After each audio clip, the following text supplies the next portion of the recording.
I had a bad day, so I ignored my neighbor when she said hello. Big mistake. Across the street, a man saw the whole thing, and he just put me on his list. If you're reading this, it means they found my laptop. It means I'm gone.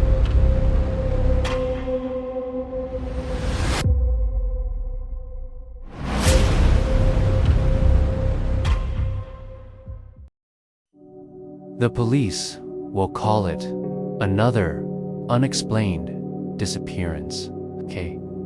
They'll say I was unstable, that my business failing broke my mind. They will miss the truth, just like they missed him.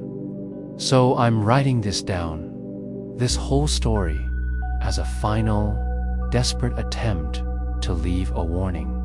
A warning about him, and a warning about the price of a single bad day. My name is David, and my story begins 3 weeks ago on what was objectively the worst Tuesday of my life. I had just been fired. My brilliant startup, my dream, had crashed and burned, taking all my savings with it. I walked home in a daze of failure and self-loathing. The city noise, a dull roar in my ears. All I wanted was to get to my apartment, lock the door, and let the world disappear. As I approached my building, I saw my elderly neighbor, Mrs. Henderson, sitting on the front steps, just as she did every afternoon. She was a sweet woman, a permanent fixture of the building, always ready with a kind word. She saw me coming and gave me a warm, crinkly smile. "Good evening, David," she said, her voice gentle. Normally, I would have smiled back. I would have asked her how she was. But on that day, in that moment, I couldn't. The anger and shame inside me were a toxic, boiling stew. I saw her kindness not as a comfort, but as an unbearable intrusion. I didn't say a word. I didn't even make eye contact. I just pushed past her, my shoulder almost brushing hers, and fumbled for my keys. I was aware of her smile faltering. I was aware of the silence that followed, but I didn't care. I just wanted to be alone. As I slammed the door to my apartment behind me, I glanced out the peephole. I saw a man across the street, walking a small dog. He had stopped and was looking at the scene that had just unfolded. He looked at Mrs. Henderson, who was now staring, at her hands in her lap, and then he looked directly at my door. Our eyes met through the tiny lens for just a second. His expression wasn't curious or concerned. It was cold, still, and filled with a kind of profound, righteous judgment. Then he calmly continued on his walk. I dismissed it, my mind already drowning in its own misery. That was my first mistake, and it was the one that would ultimately cost me everything. The silence of my apartment offered no comfort.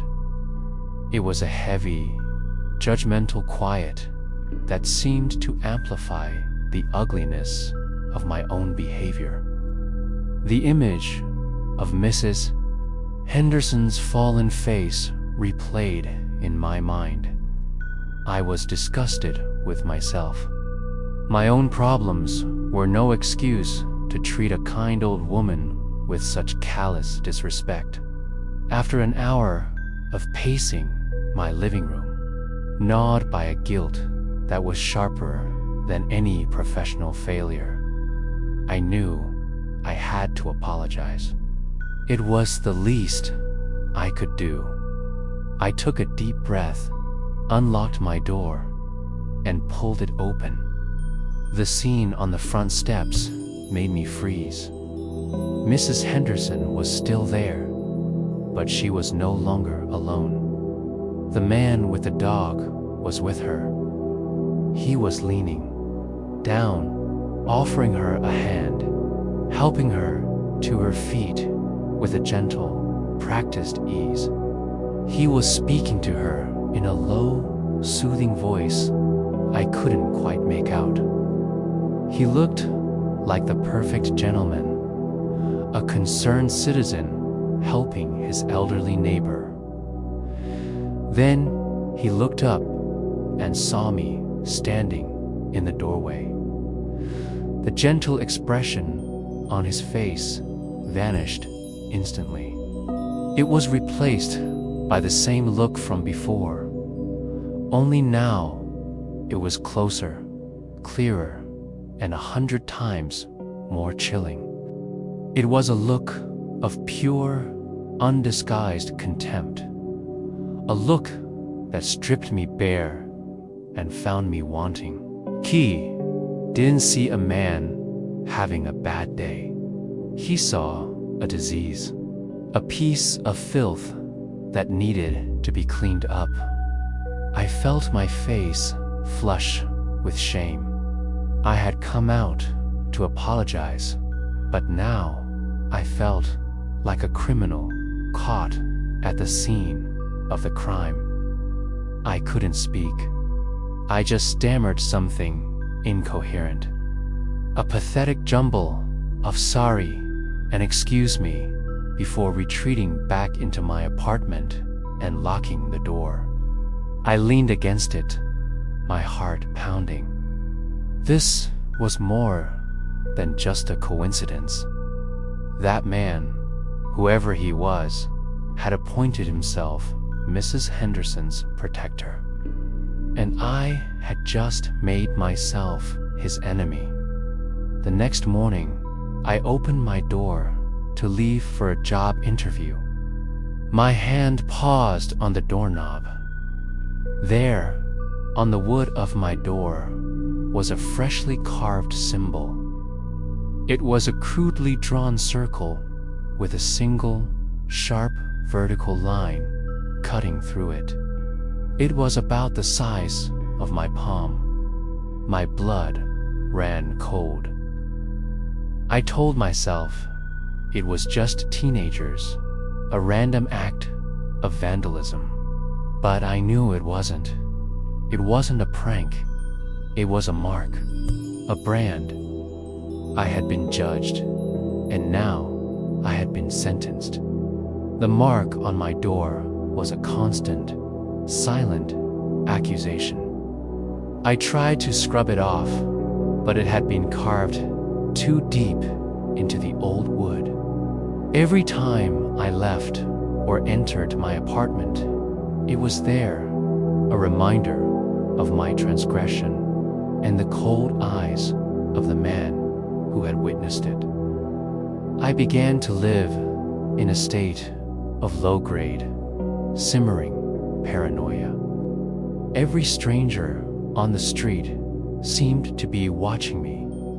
Every passing car seemed to slow down as it drove by my building. The city, which had once been my home, now felt like a hunting ground, and I was the designated prey. A week passed. Nothing happened.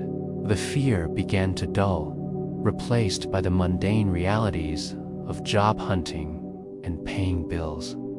I almost convinced myself that I had overreacted, that the man with the dog and the mark on the door were just a bizarre, unconnected coincidence. I started to relax. That was my second mistake. One afternoon, I was sitting in a small cafe, nursing a coffee and scrolling through job listings on my laptop. A commotion near the entrance caught my attention. A young man, probably a college student, was arguing with the elderly barista. He was loud, arrogant, and cruel, complaining about his order being wrong. The barista, a frail woman with kind eyes, was on the verge of tears. And then I saw him. Sitting at a table in the corner, calmly sipping a cup of tea, was the man, the teacher of politeness. He was watching the scene with that same familiar, icy detachment. He wasn't angry. He was just observing, cataloging, judging. I felt a jolt of pure, unadulterated terror. I wanted to scream, to warn the kid to just shut up and apologize, but I was frozen in my seat. The kid finally got his new coffee, threw a $5 bill on the counter, and stormed out of the cafe without another word.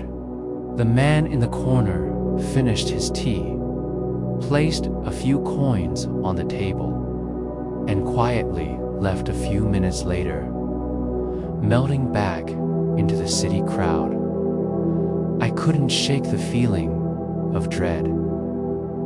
I packed up my laptop and went home, my mind racing. I knew what was coming. I spent the entire night glued to the local news websites, refreshing the page every few minutes, waiting for the inevitable. Around 3 in the morning, the headline appeared. A local college student had been the victim of a brutal, unsolved altercation. He was in critical condition.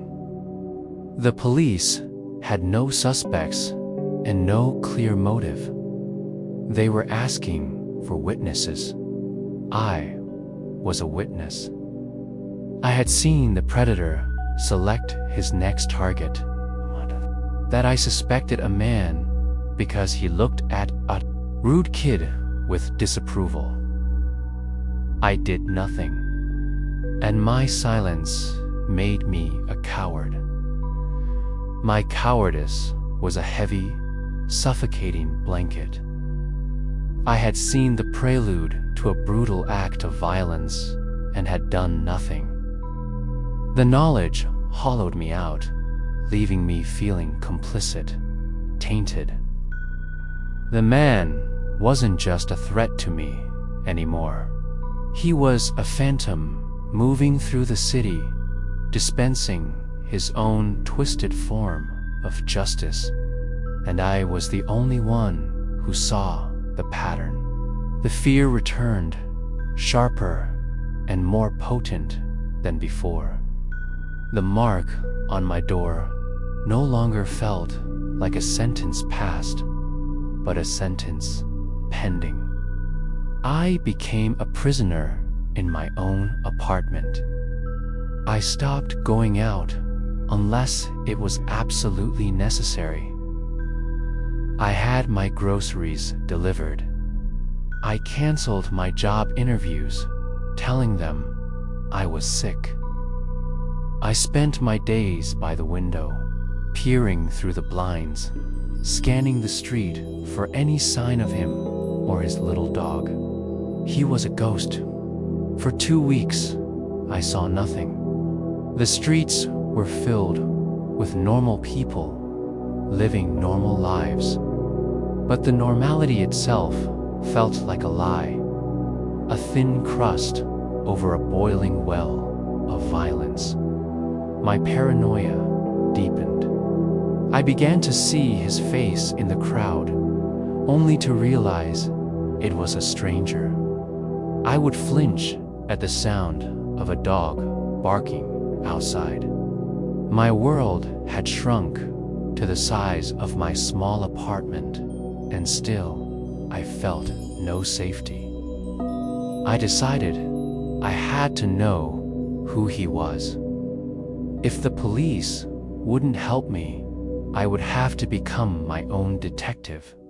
But I had nothing to go on. No name, no address, only the memory of his face and the knowledge that he lived somewhere in this vast, anonymous city.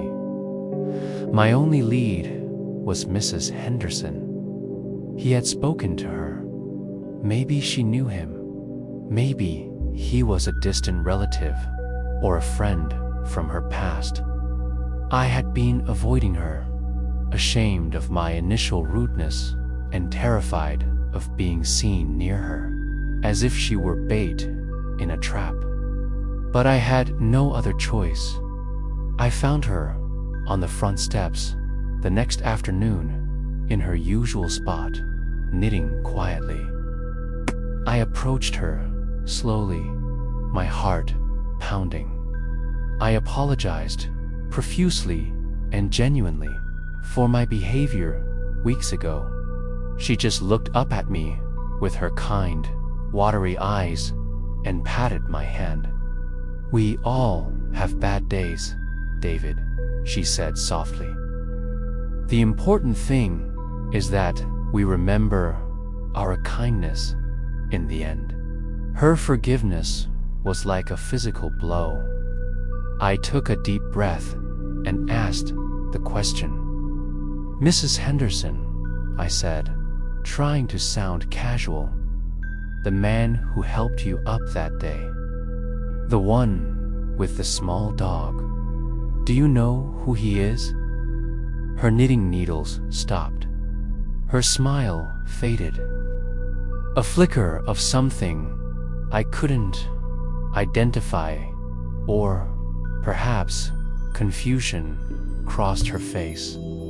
"Man," she said, her brow furrowed. "What man, dear? There was no one here that day. You came out, you apologized. We had a lovely chat. I was quite alone." Her words hit me with the force of a physical impact. "No," I insisted, my voice a little too loud, a little too desperate. "There was a man. He was right here. He helped you stand up. He had a small, white dog." Mrs. Henderson looked at me with genuine, deep concern, the kind you reserve for someone who is dangerously unwell. "David," she said, her voice dropping to a gentle, placating whisper, "there was no dog. There was no man. It was just you and me. Are you feeling all right? You've seemed so stressed lately."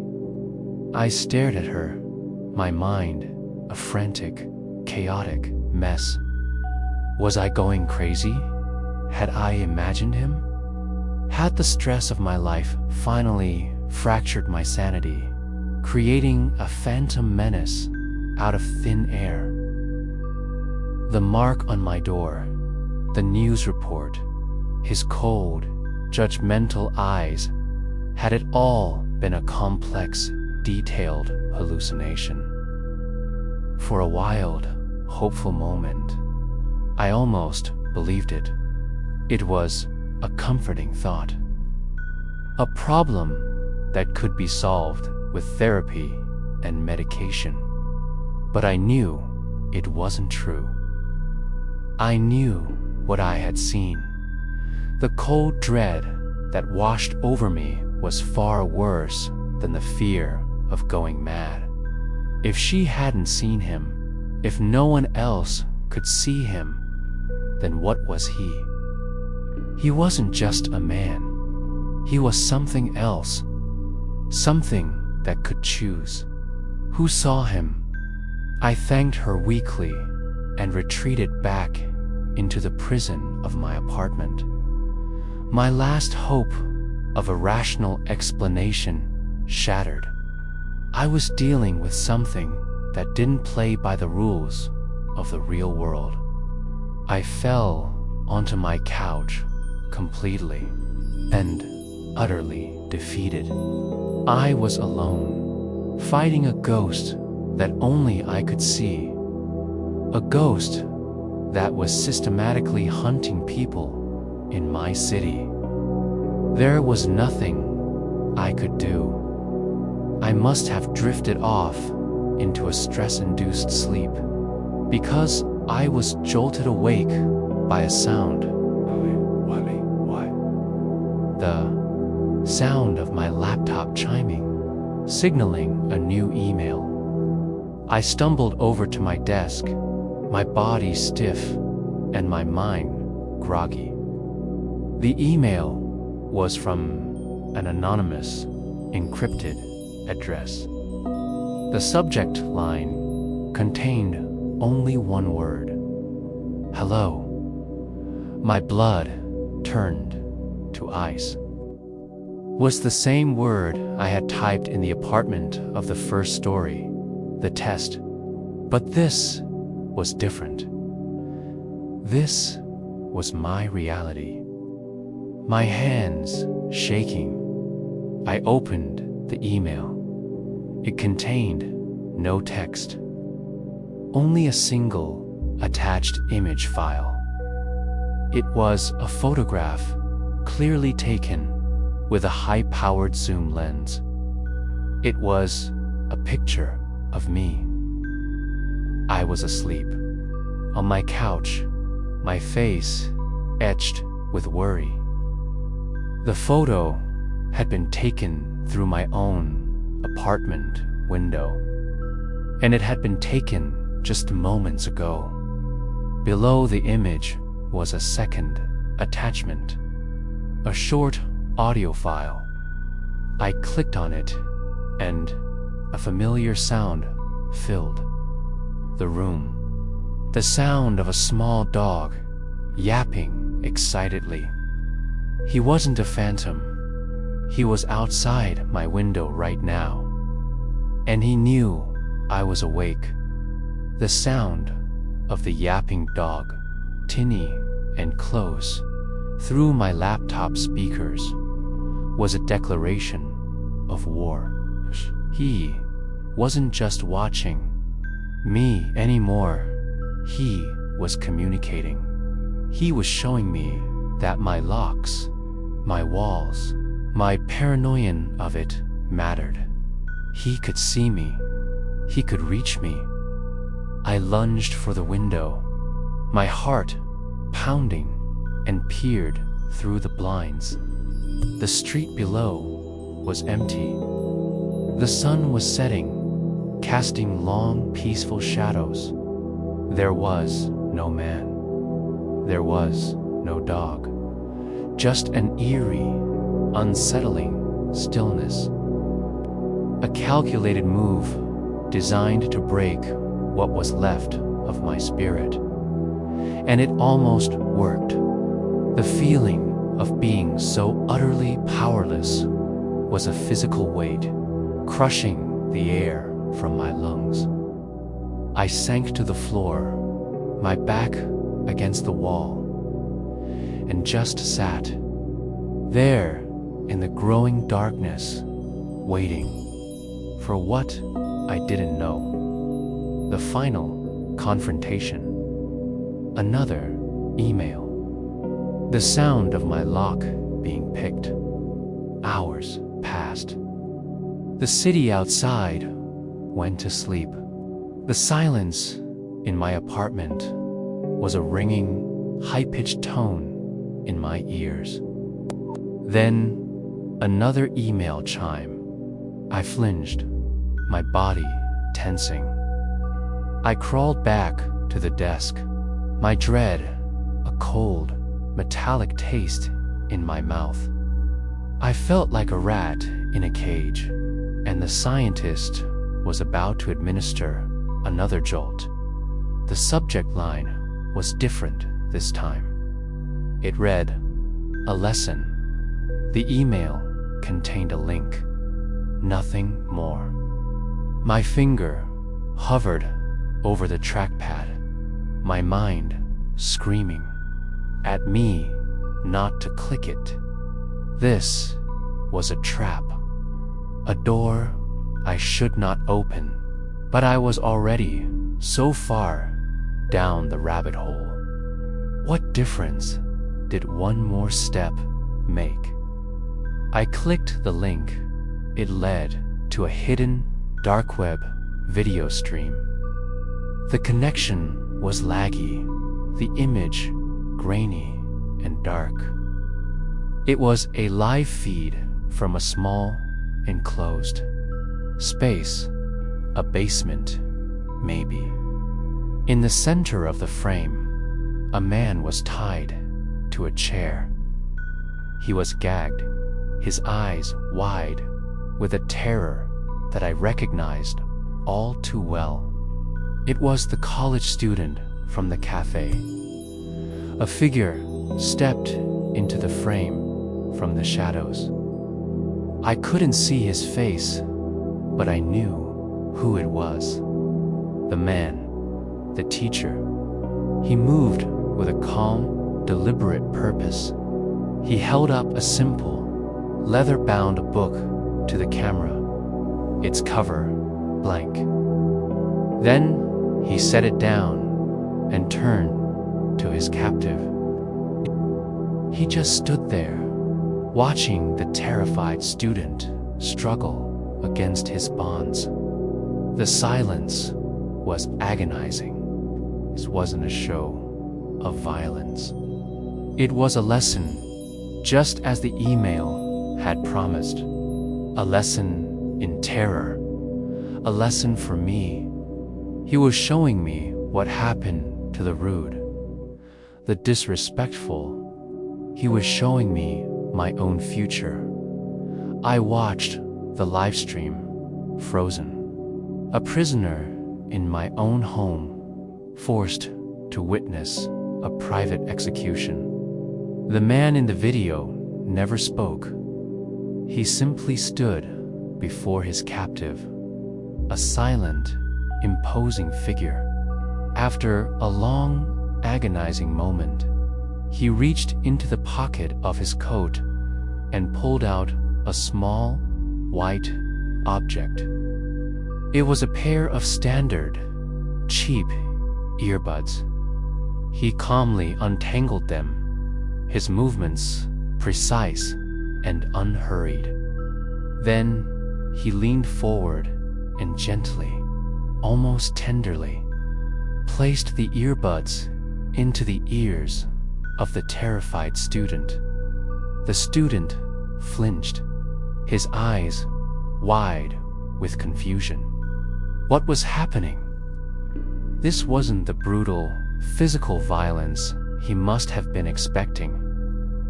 The man then pulled out an old, cheap MP3 player and plugged the jack into it. He pressed play. Nothing happened that I could see. The student just sat there, bound to the chair, now with music or something else being piped directly into his ears. But then, his expression began to change. His confusion turned to unease, then to fear. His eyes darted back and forth. A low moan escaped from behind his gag. Whatever he was hearing, it was torturing him. His body began to tremble, then to convulse. His muffled screams were horrific. He was being broken down from the inside out, his mind being methodically dismantled by sound. I couldn't watch anymore. I slammed my laptop shut. The image of the student's convulsing body burned into my brain. This man wasn't just a killer. He was a sadist of the highest order. He didn't just punish his victims. He unmade them, turning their own senses into instruments of torture. The silence in my apartment was a suffocating void. The lesson was over. He had shown me his methods. He had shown me the fate that awaited me. My phone buzzed on the desk. A new text message from an unknown number. It contained a single image. It was a screenshot from my own social media page, a photo I had posted years ago. It was a picture of me, smiling, standing next to my grandfather at his 80th birthday party. A second text came through a moment later. "He looks like a good man," it read. "I hope you were always polite to him." The threat was no longer just about me. He was expanding his reach. He was digging into my past, into my family, the actions of everyone I had ever known. My grandfather was a kind, gentle man who had passed away 2 years ago. The thought of this monster invoking his memory, tainting it with his own brand of filth, ignited a new emotion in me, one that finally burned through the fear. It was pure, unadulterated rage. The rage was a fire in my veins. It was a clean, purifying anger that burned away the paralysis and despair. He had crossed a line.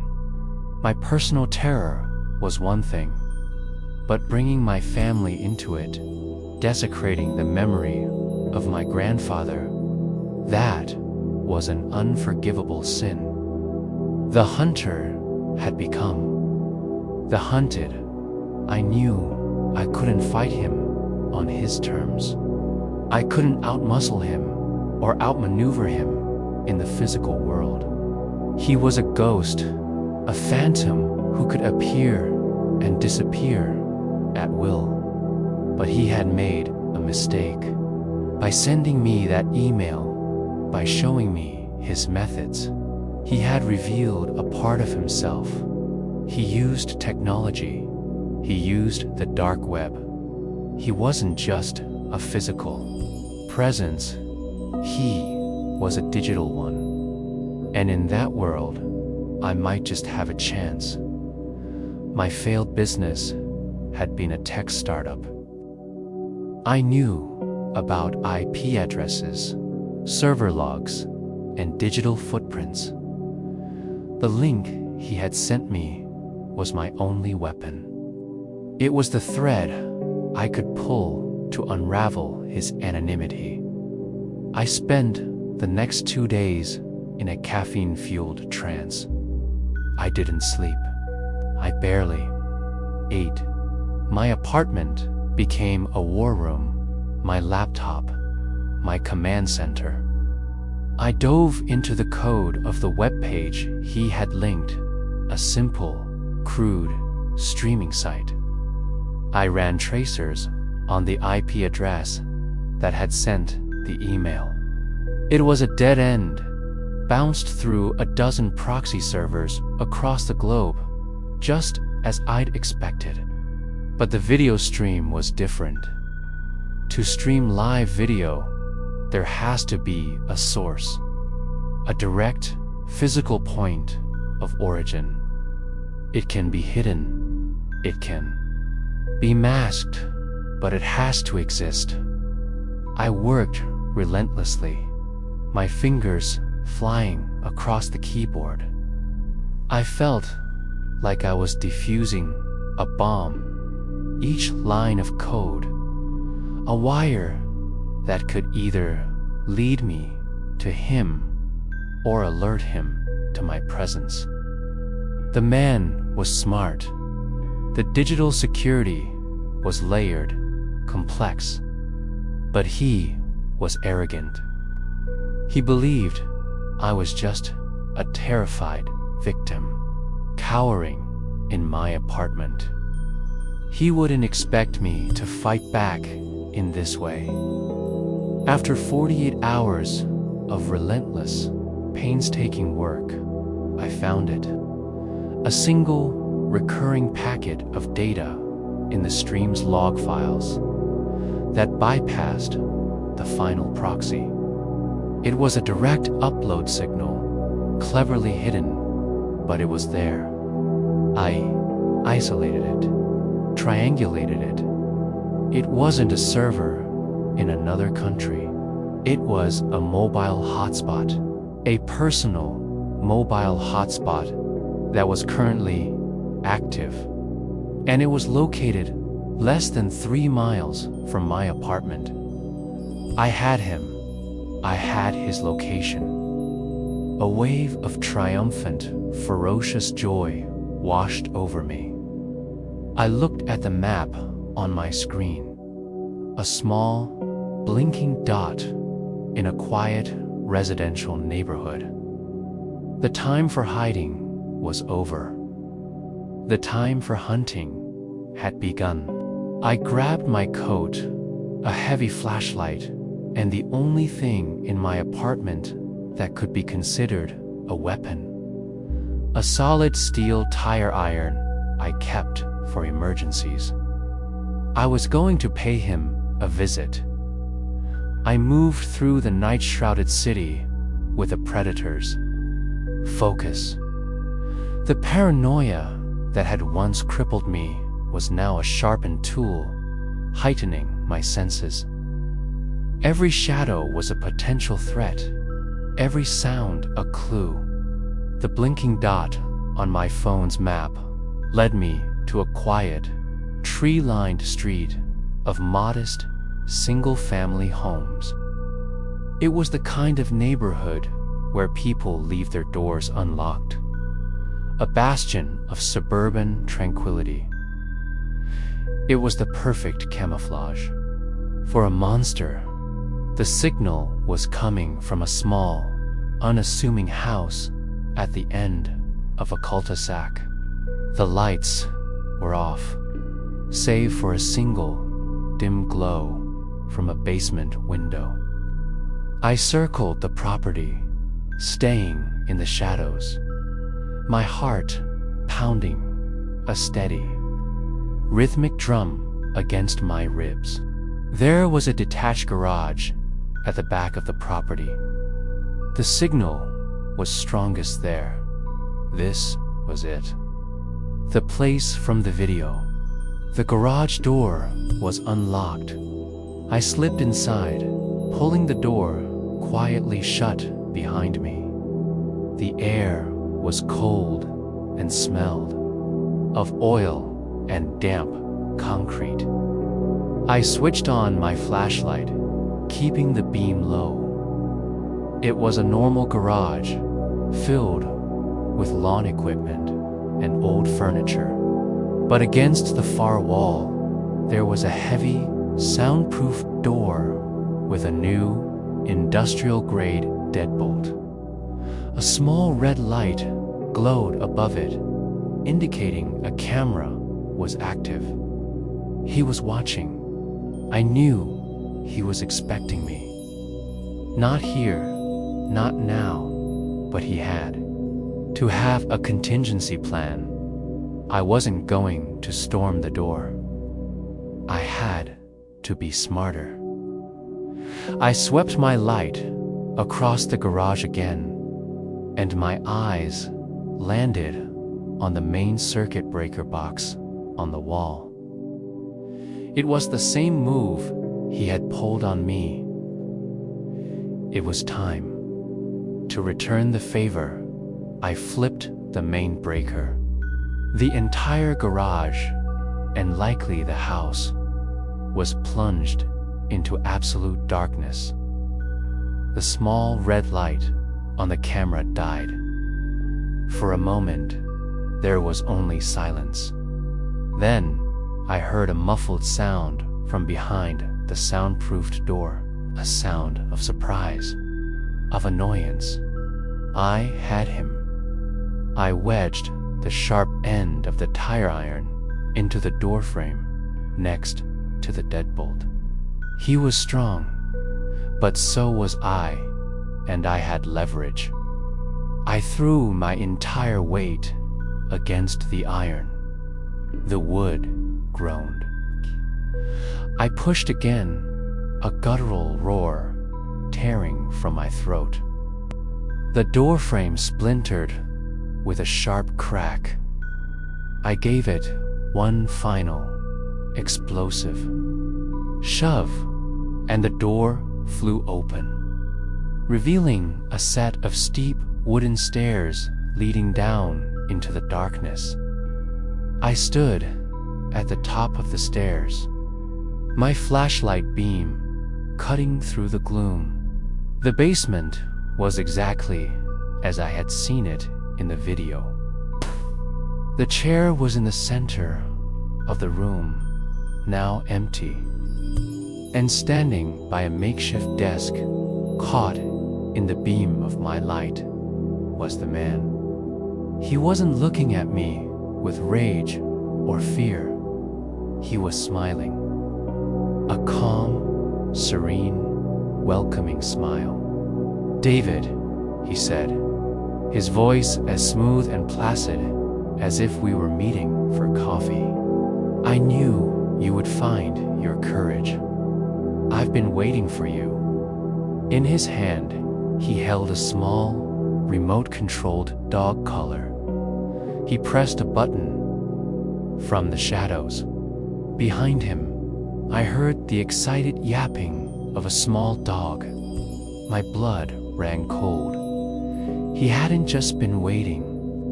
He had been expecting me. This wasn't my trap. It was his. His calm, welcoming demeanor was more terrifying than any open aggression. The hunter had walked willingly into the spider's parlor. The small dog, a fluffy white terrier, trotted out from behind him, yapping happily. It was so disarmingly normal, so utterly at odds with the horror of the situation, that it made my head spin. "What is this?" I managed to ask, my voice hoarse, the tire iron held tightly in my grip. "This," he said, gesturing around the small, windowless basement, "is a classroom, a place for re-education." His eyes, which had seemed so cold on the street, were now filled with a fervent, unwavering light. The eyes of a true believer. "Our society is sick, David. It is dying from a plague of disrespect, of incivility. People have forgotten the simple courtesies that hold us together. A kind word, a simple hello. I am merely a teacher, reminding them of the old ways, by torturing them, by killing them." I shot back, my rage returning. "Correction is sometimes painful," he said, his smile never wavering. "The boy you saw, he is alive. He is back with his parents right now, and I assure you, he will never be rude to a barista again. My methods are ... persuasive, but permanent." He took a step towards me. I tensed, raising the tire iron. He just chuckled softly. "Oh, David, that won't be necessary. You are not like the others. I saw it in you from the beginning. That guilt you felt over Mrs. Henderson. That fire. You understand. You still believe in the old ways deep down. You just need a little guidance. My mind was reeling. He wasn't trying to kill me. He was trying to recruit me. The emails, the live stream, the chesed had all been a test. An elaborate, sadistic job interview. You're insane, I whispered. Am I? He asked, his voice still unnervingly calm. Look at the world, the anger, the selfishness. I am bringing back order. I am bringing back respect. I am a force for good. He took another step, closing the distance between us. And I think you are, too. I've been looking for a partner, an apprentice, someone to help me with my work. He stopped just a few feet from me, completely unafraid of the weapon in my hand. His eyes bored into mine, full of a terrifying, charismatic certainty. Join me, David, he said, his voice dropping to an intimate whisper. Think of the good we could do, the world we could build. A world of kindness, a world of respect.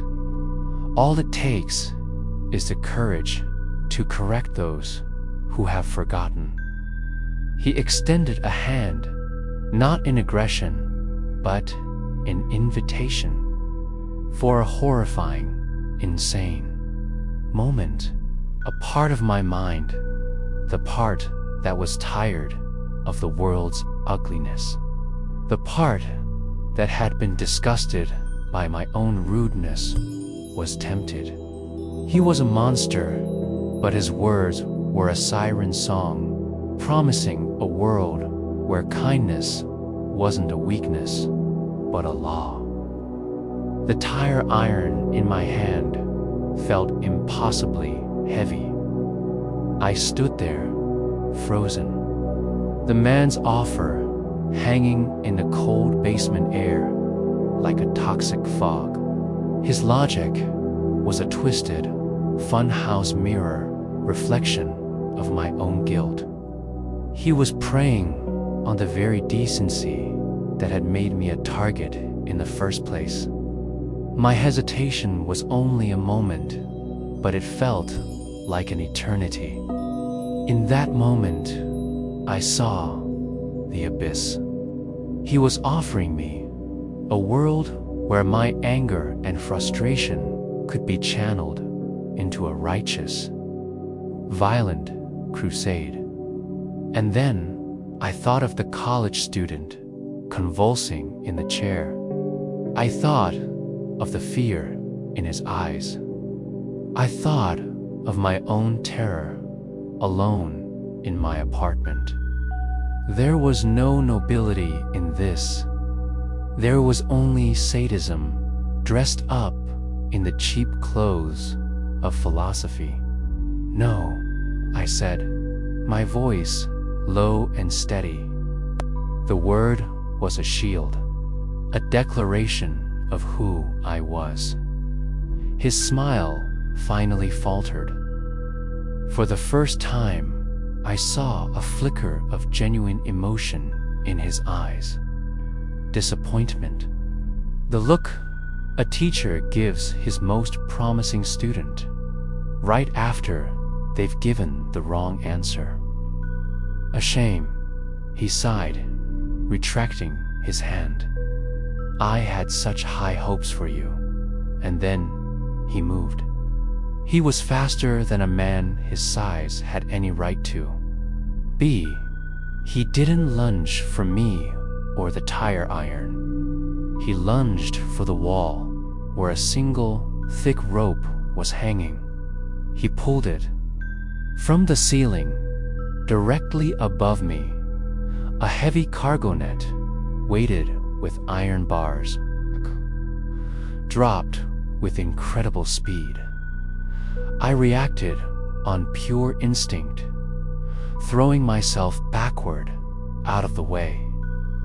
The net slammed onto the concrete floor where I had been standing with a deafening crash, missing me by inches. It was another one of his traps. He had been prepared for my refusal. I scrambled to my feet, my heart hammering against my ribs. He was no longer a calm teacher. His face was a mask of cold fury, the rejected mentor. He pulled a small, wicked-looking knife from his belt and started advancing on me slowly, his movements now filled with a lethal grace. The little dog, which had been yapping at his feet, now began to growl, a low, menacing sound. The classroom was closed. The final exam had begun. I backed away, circling the empty chair, using it as a flimsy barrier between us. My tire iron felt clumsy and inadequate against his swift, precise movements. We were in a small, enclosed space. There was no room for error. He feinted to the left, and I sidestepped, my back hitting the cold concrete wall. I was cornered. He smiled, a true, cruel smile this time. Lesson 1, he said. Never turn your back on a stranger. He lunged forward, the knife, a silver blur, aimed at my throat. I reacted without thinking. There was no time for a plan. I swung the heavy tire iron in a desperate, horizontal arc. It wasn't aimed.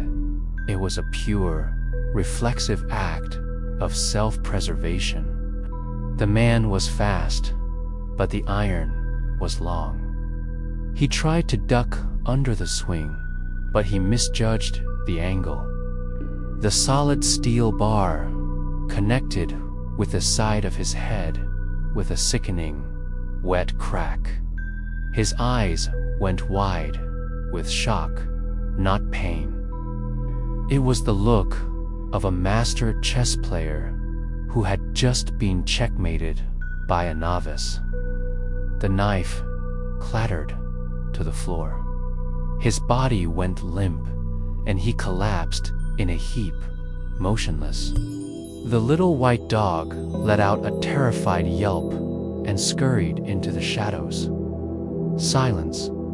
The only sound was my own ragged, desperate breathing. I stood over him, my chest heaving, the tire iron still raised.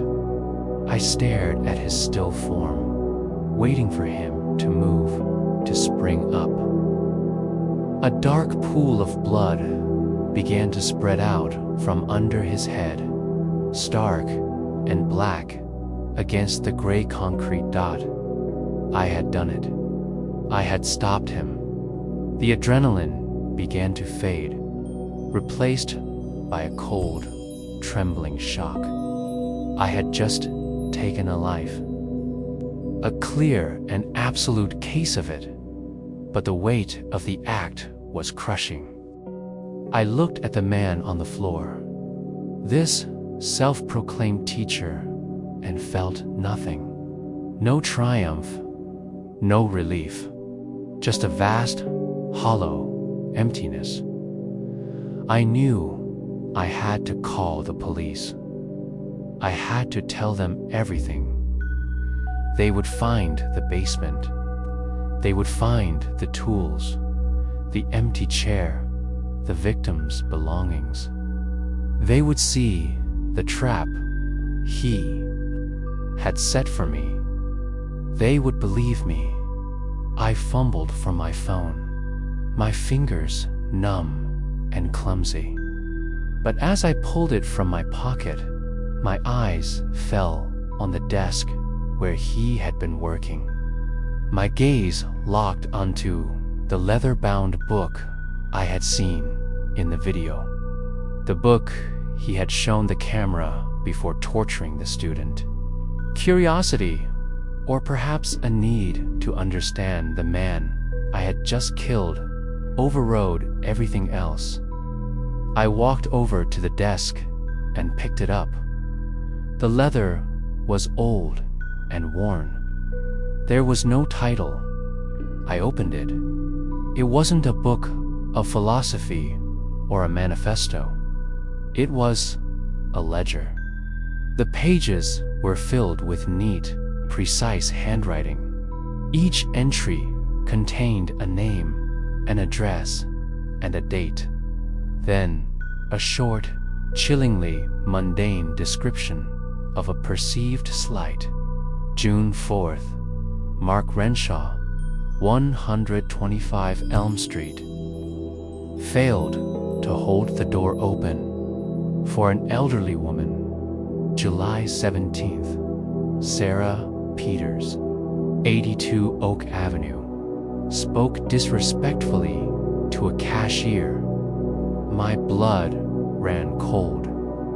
This was his list, a meticulously kept record of his victims. I flipped through the pages. There were dozens of names, dozens of punishments. Then I found the last entry, dated 3 weeks ago.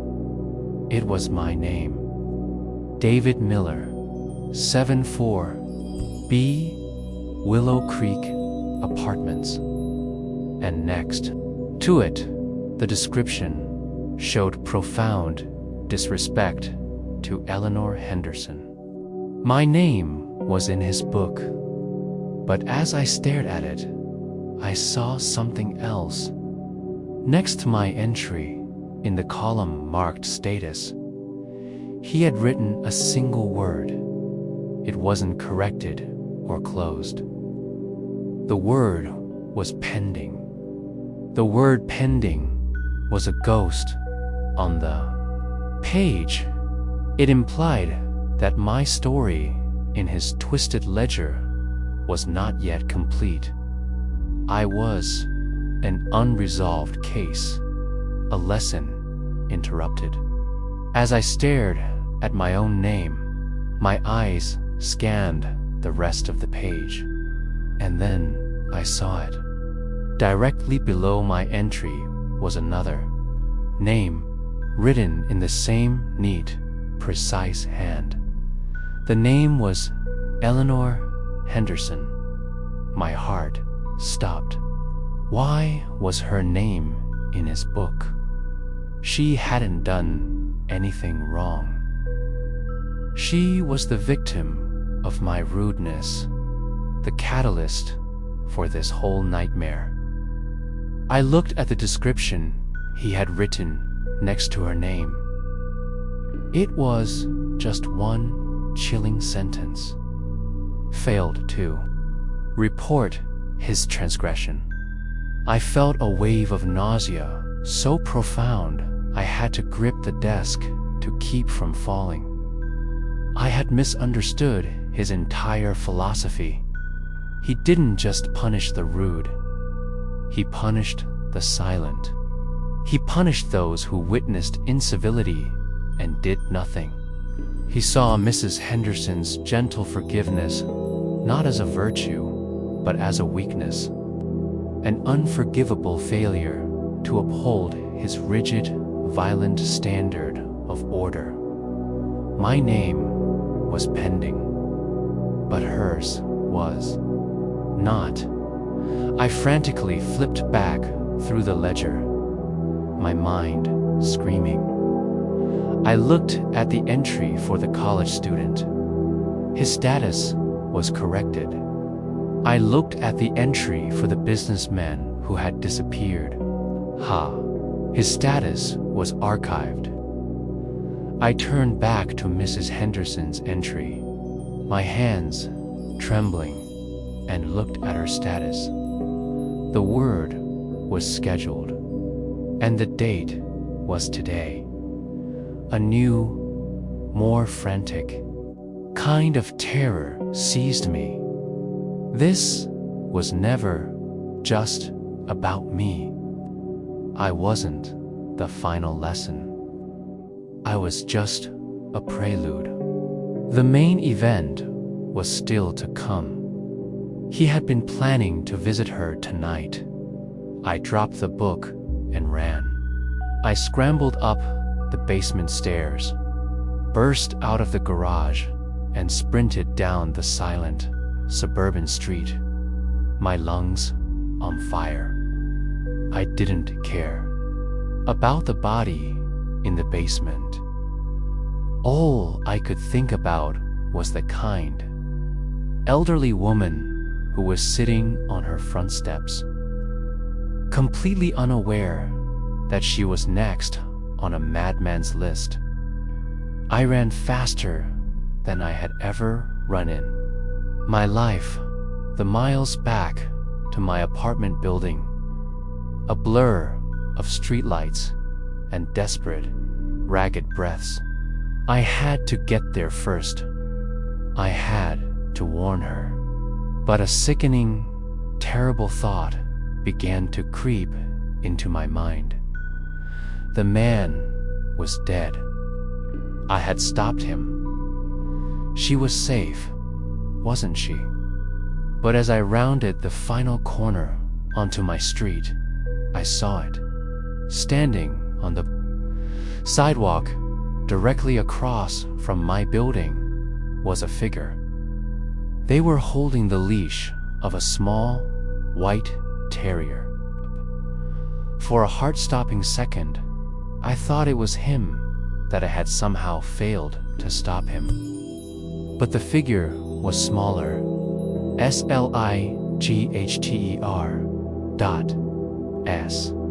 I got closer.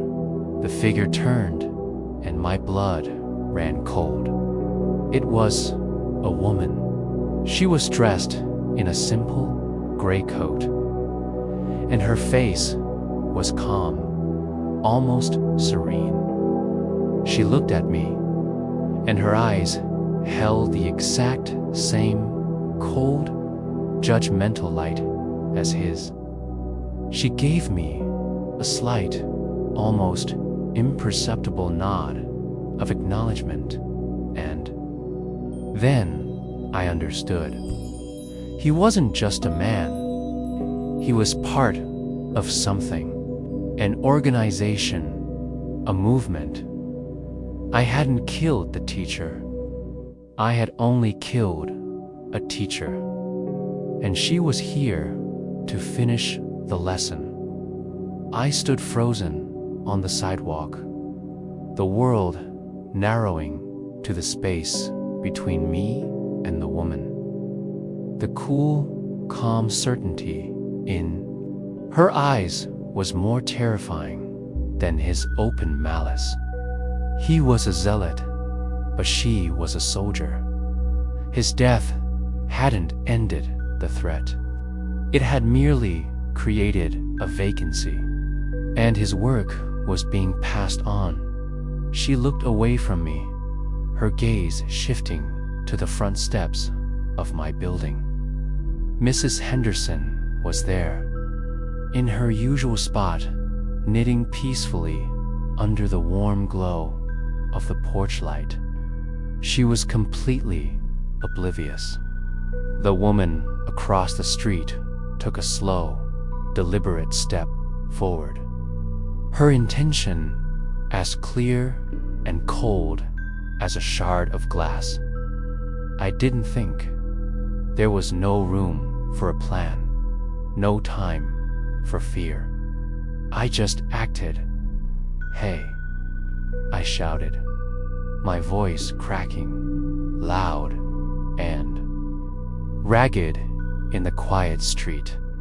The woman stopped, her head turning slowly back towards me. Her expression was one of mild annoyance, like I was a fly buzzing in her ear. "He's dead," I said, taking a step towards her, my voice gaining a desperate strength. I stopped him. "It's over." A flicker of something not sadness, but professional. Curiosity crossed her face. The lesson was incomplete. She stated simply, her voice flat and devoid of emotion. "The correction must be made. The standard must be upheld." "There is no standard," I shot back, now walking directly towards her, my mind racing. "There's only you and him and your sick, twisted game." She watched me approach, her hand tightening slightly on the dog's leash. She wasn't afraid. She was assessing me. "You were marked as pending," she said, as if reading from a file, "an object of potential rehabilitation. But by interfering now, you are reclassifying yourself." "I don't care," I said, stopping just a few feet from her. I looked past her at Mrs. Henderson, who had finally looked up, her face etched with confusion. I had to end this now, so I did the only thing I could think of. I looked the woman straight in the eye, took a deep breath, and gave her the warmest, most genuine, most respectful smile I could muster. "Good evening," I said, my voice dripping with an exaggerated, almost theatrical politeness. "I hope you and your lovely dog are having a pleasant night." Her face went blank. My action was so unexpected, so contrary to the defiance she was anticipating, that it momentarily broke her script. She stared at me, her cold, analytical mind trying to process this new data. Was this a trick? A submission? A mockery? In that split second of her confusion, I saw my chance. I didn't reach for a weapon. I didn't run. I turned my back on her completely, walked over to Mrs. Henderson, and sat down on the step beside her. "I am so sorry. I've been such a stranger lately, Eleanor," I said, my voice loud enough for the woman across the street to hear. "How have you been?" Mrs. Henderson's face broke into a relieved smile. She started to tell me about her day. I didn't look back at the woman. I didn't acknowledge her existence. I just sat there, talking, listening, performing the most important act of kindness of my life. After a few minutes, I heard the soft padding of footsteps on the pavement, moving away, and the quiet yapping of a small dog, fading into the distance. When I finally dared to look, the street was empty. I'm writing this now because I know it's not over. I live my life on a razor's edge. I am a caricature of politeness. I hold every door. I smile at every stranger. I greet every neighbor. Because I know they are still out there. They are watching, and they are waiting for me to have another bad day. The police never found the man in the basement. They ruled his death an accident. They never found the ledger. They never knew about the organization. They missed him. They are still missing them. So, if you're reading this, please just be kind. Say hello. You never know who might be listening.